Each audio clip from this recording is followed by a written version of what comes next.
So the title of the talk today is One. And the reason that the talk is called One is because it's really important.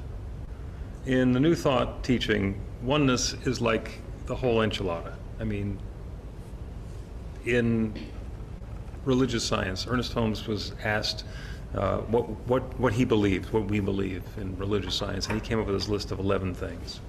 And that was, I think he was getting ready to do a radio show, and somebody asked him, is it going to be part of the interview? And so he came up with this list of 11. And Michael Beckwith at Agape whittled it down to 5, which is now expanded to 6. And all the points that are in the what we believe are really important, and Unity kind of got it right just in the name. Unity is talking about oneness, and that's what it's all about. It is a central concept in New Thought, and that's why at New Thought Philadelphia we boldly say that what we believe is that there's one power, love, intelligence, or force that creates everything, including each of us, and that we each use that same creative power, love, intelligence, or force to create our lives according to our beliefs. So we just anchor in on the one. Now, there's a lot of nuance. There's a lot of nuance, and there's a lot of stuff to unpack in that about how to apply it, how to live it, and the reasons why it sometimes seems counterintuitive that there is one. But keep that in mind. There is one power, love, intelligence, or force that creates everything, including each of us, and that we each use that same power, love, intelligence, or force to create our lives according to our beliefs. And the whole thing comes back to our creation story, the beginning. And in the beginning there was one. And whatever your creation story is, whatever idea you have, basically there's God or the Big Bang or one happy coincidence that started sharing itself. And we can tell because things have been evolving and growing and expanding and unfolding. You know, we see that in our technology and our society, that we have records of times when we were less sophisticated than we are now, and the sophistication is continuing to grow. The population is continuing to grow. The physicists tell us that the universe is expanding. So we can all trace ourselves back to the one. So in the beginning there was just the one. For shorthand we call it God. If you're allergic to the word God, then you can think of it as higher power or infinite creative intelligence or the universe. Whatever it is, there was the one. To begin with, there was just the one. And then there's everything else. So the question is where to come from? Well, according to our beliefs, everything is that one unfolding, sharing, and revealing itself in a different way. And that's really important, because that means that the one creative power that created everything created each of us, and that creative power is indwelling. It's not something that's outside of us that we have to go look for. It's part of us. That means that that one love, that one divine sharing of self exists everywhere, and it's indwelling. We are that one love, that divine power and presence taking our own particular and specific form. That's kind of cool. One mind. That intelligence that knows everything. That one mind that is aware of all is the same mind that's indwelling us.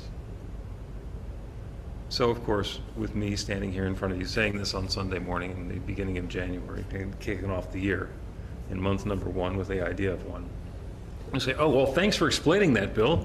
My life is now completely different. There's actually some nuance to how we can deepen into this awareness and this experience. Because the fact of the matter is, our senses tell us that there's more than one. Our senses give us the idea of duality. It's me in here and the rest of the world out there. It's we're in a theater with the lights on, and then there's parts that are dark. So we have darkness and we have light. So those are two different things. And it's really misleading because our senses tell us that there are two, or that there's a continuum, or there's a multiplicity. But there can't be two. There can't be two. There's either one or infinite. If there's two, then eventually they're going to butt heads and there's going to be a fight. So there has to be either one or unlimited variety. It was in the New Testament, a house divided cannot stand. Abraham Lincoln thought that was good, so he used it when talking about getting rid of slavery as well.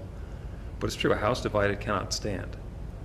It means that there is one, and we have to remember that there is one, because when we start looking at the divisions and the things that are making us separate and individual, it starts pulling us apart and getting in the way of our experience of the oneness. So, you mentioned in the announcements that our winter classes are starting this week. And the Beyond Limits class, first of all, it's the only class that we have where we actually use something that we don't want in the name of the class. Usually we're claiming affirmatively the things we want, and this one's talking about limits. And the reason for that is in our beginning class, wherever we are starting, we have been experiencing limits. There are limitations in our lives. There are experiences where it's the temperature. Okay, it's the middle of the winter right now, so we can think that, oh, there's not enough warmth, so we want it to be warmer. And of course, when we get to July or August, it'll be more warmth than we're comfortable with, and then where's the cool, and it's too much warmth. It's not the temperature. It's not the weather. It's the way that we're engaging with it. What we want to be able to do is be joyous when the weather is cold. We want to be able to be joyous when the weather is warm. We want to be able to be joyous regardless of the circumstances that are going on around us. And the limits that are imposed by the external circumstances don't have to be the controlling factor in our lives. They can certainly tell us where we are. There are certain things that we are guided to do or activities that we're encouraged to participate in because they're fun and uplifting and enjoyable. There are other ones where we say, let me do something different. So life, as I have said before, kind of divvies itself up into experiences of joy and opportunities to learn. We have all set out about to have a joyous experience and then learned that that wasn't it. So, okay, well, I don't have to do that again, but I have learned something along the way. So Beyond Limits is about understanding what the techniques are that we can use to understand where we are, to understand where we want to be, and to let go of our energy and attachment to where we've been up until now, so that we can bring in something new. You know, if you always do what you've always done, you always get what you always got. Or doing the same thing again and expecting a different result is the very definition of insanity. Interestingly, I watched Congress vote 14 times expecting a different result, and eventually they got it. But who knows what that means? Maybe something about a house divided. I don't know. Yeah. But we'll see. There's something going on. There's an opportunity for joy or an opportunity for learning, and we get to see what that is. So we use the metaphor of light. We say divine light is shining through and as in everything, and that divine light is here now. And then we're in a darkened theater, so the light isn't everywhere because there's darkened corners and there's stuff that I can't see here. But there's always light. Sometimes you can't see it. Sometimes the light is obstructed or obscured. Sometimes the light is not obvious. Go ahead and close your eyes just for a second. And I'm going to tell you that whatever light was there before you close your eyes is still there. And in order to experience it, you got to open your eyes. Okay? The electromagnetic spectrum that we are able to perceive with our eyes is pretty narrow. So those security cameras that you have, you know, the neighbors probably have them all over the place, where they can show a picture at night even though you can't see a damn thing, and it's because they've got infrared lights on them and they're night vision cameras. Okay, is that light?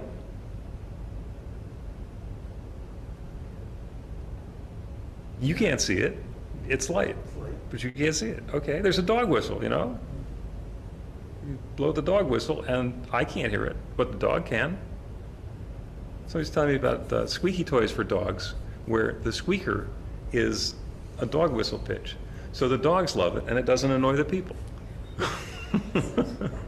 So it's right, and it's about taking those things that are available in experience and inviting them to unfold in a different way for us. But the sound is there, even if we're not listening, even if it's beyond our range of hearing. You know, that great philosophical question, if you say something brilliant on Zoom and you're on mute, did you still say it? You guys at home will be able to tell us that later. The idea behind the awareness of oneness is that in all of the circumstances in our life, when we get ourselves to the point where we're thinking that there's separation, we're thinking there's something outside of ourselves to push against or fight against or rail against or have an attitude with, then we're missing the point. And we are exchanging our need to be in control for our desire to be at peace. Now, this is not about being okay with crappy stuff going on. This is not like, this is not the purple pillow spiritual bypass, you know, something horrible happens, you know, a friend of yours gets mugged, and you say, oh, it's all good, it's all God, it's love unfolding. It's wait, no, damn it, it's not. That sucked. That was awful. And maybe there's a learning to happen there. Maybe there's the invitation to move to a quieter neighborhood. Maybe there's the ability to be more observant of where we are. And I'm not victim blaming.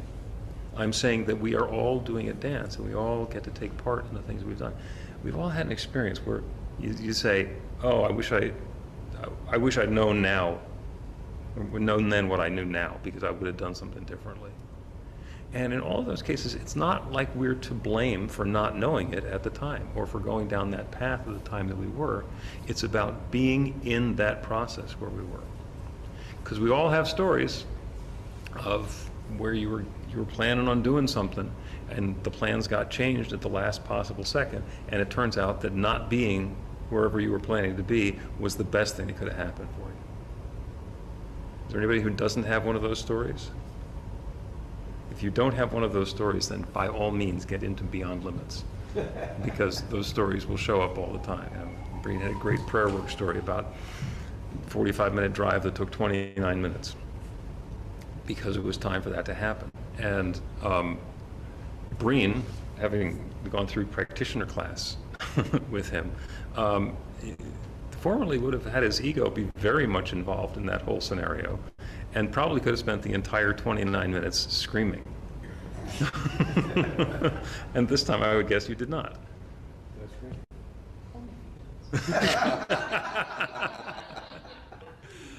And that's growth.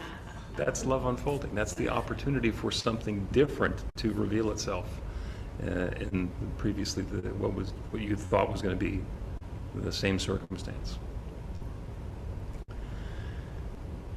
So, and that's the prompt for everybody for this week. If you find yourself looking at something with judgment, saying that's no good, or that could be improved, or whenever we're pointing at something, to say, what can I do to be more at peace with this? What can I do to invite in an experience that's going to be more loving, more gentle, more creative, more wonderful? Because even the stuff that you label as bad is an invitation for something better. You know, walking down the road and you get a pebble in your shoe. It is an invitation to take off your shoe and remove the pebble. Now, in other areas of our life, we say, well, I'm just going to get mad at the pebble. What are you doing in my shoe?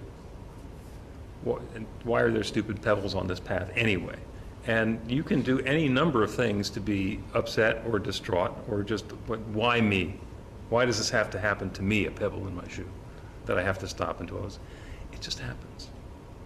And the energy and the creativity and the love that we engage in all those circumstances is our opportunity to have more of that good come into our lives. There's one creative power, one infinite intelligence, one power, love, intelligence, or force, as we say. It creates everything, including each of us. And we're using it all the time to create our life. And we get to use it badly, or we get to use it well, and we get to change along the way. If it turns out that there's something that hasn't been going the way we want it to, we can change the way we're doing it. We don't have to continue doing what we've been doing the way we've been doing it, because that's that one revealing itself in a new way. There's a wonderful Sanskrit word which you have undoubtedly heard, namaste. And namaste means the God in me sees the God in thee, or you. Or I acknowledge that bright light of divine love that is within you is the same bright light of divine love that is within me. Because we're one. When we can look at everything in the world and see that one love, we are enlightened. Or so I'm told. I'm not enlightened. Working on it.